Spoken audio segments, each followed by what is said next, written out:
everyone, welcome back to my channel. First of all, happy new year to all of you guys.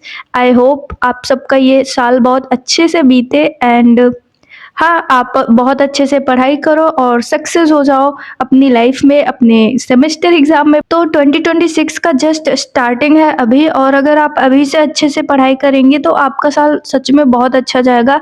आप जो भी exam देंगे आप उसमें कॉन्फिडेंट रहेंगे। हमारा टाइम वेस्ट करके क्या ही फायदा होगा, अगर हम पढ़ाई कर लेते हैं तो हमारा फायदा ही फायदा होगा। ओके, सो अपने सेमेस्टर एग्जाम्स को अच्छे से सीरियसली लो, पढ़ाई करो। इस चैनल का मेन पर्पज ही यही है कि हम कम से कम वीडियोस में अपने सेमेस्टर एग्जाम्स की तैयारी कर पाए, ताकि हम अपने करियर के एक बैकअप प्लान को भी लेके साथ चल सके। ओके, जिससे कोई एग्जाम की तैयारी कर रहा हो, कोई कॉम्पिटिटिव एग्जाम की, तो उसके लिए ये बीएससी का सेमेस्टर एग्जाम जो है ये बर्डन ना लगे। ओके, तो इसी उम्मीद के साथ हम नया सेमेस्टर शुरू करने जा रहे हैं और कोशिश करेंगे कि सेकेंड सेमेस्टर आपका कम से कम वीडियोस में, कम से कम टाइम में अच्छे से कवर हो जाए और आप अपना बैकअप प्लान जो है उस पर ज्यादा फोकस कर पाओ। तो अगर आप इस चैनल पे नए हैं तो आपका तहे दिल से स्वागत है, चैनल को सब्सक्राइब कर लो। चलिए हम अपना सिलेबस डिस्कस करते हैं, बिना किसी देरी के वीडियो को स्टार्ट करते हैं। तो हम डिस्कस करने जा रहे हैं बीएससी सेकेंड सेमेस्टर का सिलेबस, जो कि है जूलॉजी का। Okay, so title biochemistry and physiology.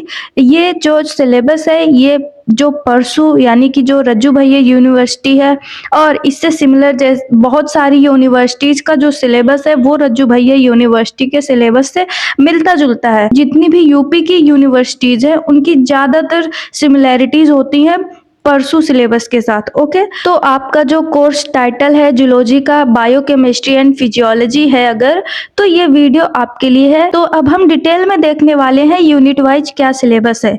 तो सबसे पहला यूनिट है structure and function of biomolecules. तो इसमें सारी चीजें बायोमोलिक्यूल्स से रिलेटेड होंगी। ओके, तो सबसे पहला है कार्बोहाइड्रेट। कार्बोहाइड्रेट में हमें इसके 3 टाइप्स पढ़ने होते हैं, monosaccharides, disaccharides and polysaccharides. Okay, तो सेकेंड टॉपिक है लिपिड्स। लिपिड्स में हम पढ़ेंगे saturated and unsaturated fatty acids. Okay, और स्टीरॉइड्स। और थर्ड टॉपिक है अमीनो एसिड्स। इसमें हम पढ़ेंगे क्लासिफिकेशन एंड जनरल प्रॉपर्टीज इसकी अमीनो एसिड की, and essential and non essential amino acids. और फोर्थ टॉपिक है level of organisation of proteins. तो यूनिट 2 है इंजाइम एक्शन एंड रेगुलेशन, यानी कि इसमें सारी चीजें इंजाइम से रिलेटेड होंगी।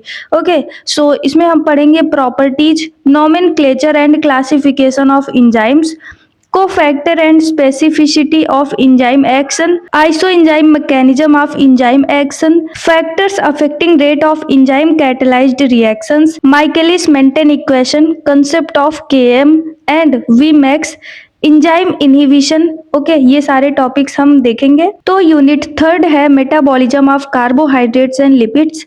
तो इसमें हम कार्बोहाइड्रेट्स और लिपिड्स के बारे में देखेंगे, जैसा कि है glycolysis, citric acid cycle, glycogenolysis, gluconeogenesis and glycogenesis. इसके डिफरेंस ज्यादातर पूछे जाते हैं या फिर वेरी शॉर्ट में आ जाते हैं। सो लिपिड्स में हम देखेंगे biosynthesis of fatty acids, beta oxidation of fatty acids.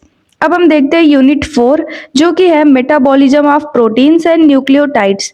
तो इसमें हम देखेंगे catabolism of amino acids, transamination, deamination and urea cycle, synthesis of nucleotides.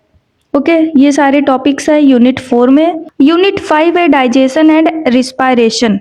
तो सबसे पहला है structural organisation and function of gastrointestinal tract and associated glands. Second है mechanical and chemical digestion of food, absorption of carbohydrates, lipids, proteins, water, mineral and vitamins, mechanism of respiration, pulmonary ventilation, transport of oxygen and carbon dioxide in blood, respiratory pigments, control of respiration.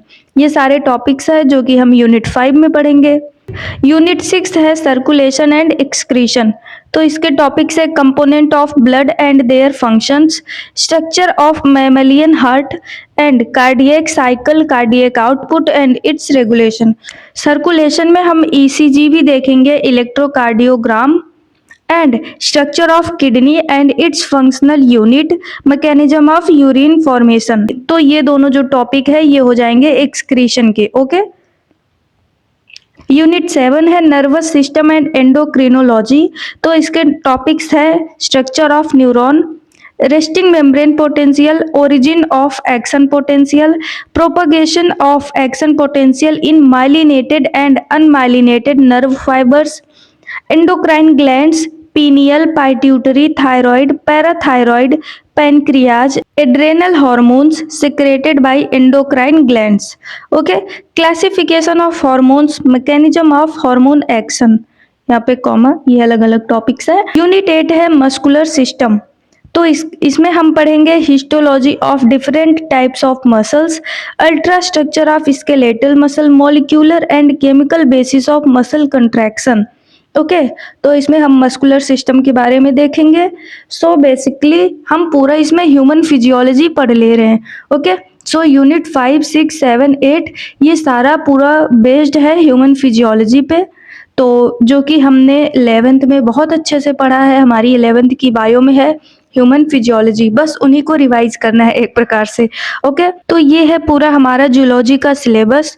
तो I hope आपको video पसंद आई होगी और आपने सारा syllabus note down कर लिया होगा। अगर आपको वीडियो अच्छी लगी तो please like, comment, share and subscribe, और मिलते हैं नेक्स्ट वीडियो में यूनिट 1 के टॉपिक्स के साथ। और जिनका अभी फर्स्ट सेमेस्टर का एग्जाम चल ही रहा है उनको ऑल द बेस्ट, एंड या मिलते हैं नेक्स्ट वीडियो में। तब तक के लिए बाय।